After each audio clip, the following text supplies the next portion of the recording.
Hello, happy Monday po mga kasimple. Eto na naman po si Babes Love. Yan, ito po ang nakikita nyo ay manok. Ilang pirasong manok po yan? Yan po ay 5 piraso sapagkat kami po ay 2 lamang dito sa bahay ngayong tanghali. So ito po yung aking lulutuin for today. Ang gagawin ko po dyan ay parang nilagang manok. Nilagang manok sa repolyo.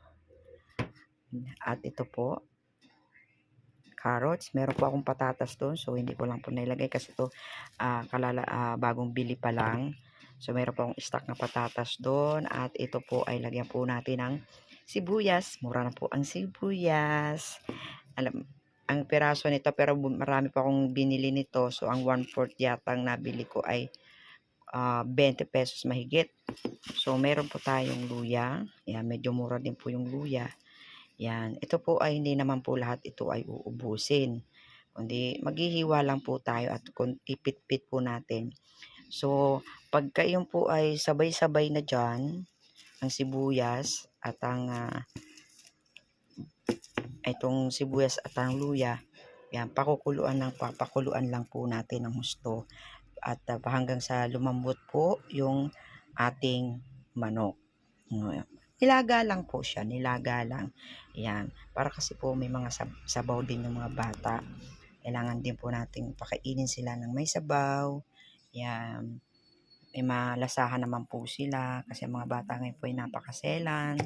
Mga pagkain, mapili, gusto ay puro hotdog, itlog, yan. Ako, wag naman natin sanayin ang ating mga anak sa mga ganyan, di ba? Kaya minsan nakukuha ka din dahil gusto nila yung ganong ulam. Yan. So ngayon, magluluto na po tayo at abangan natin kung ano ba ang nangyari sa ating nilagang manok. Ayan, nilagyan na po natin siya ng sibuyas, luya na pinipit at pamintang buo. Yan.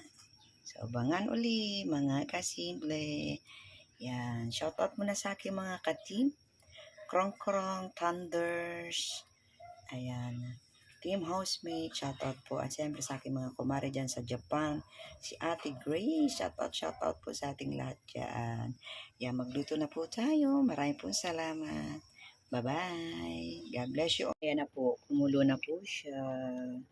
Hintay lang na po natin siyang lumambot yung manok. Yan.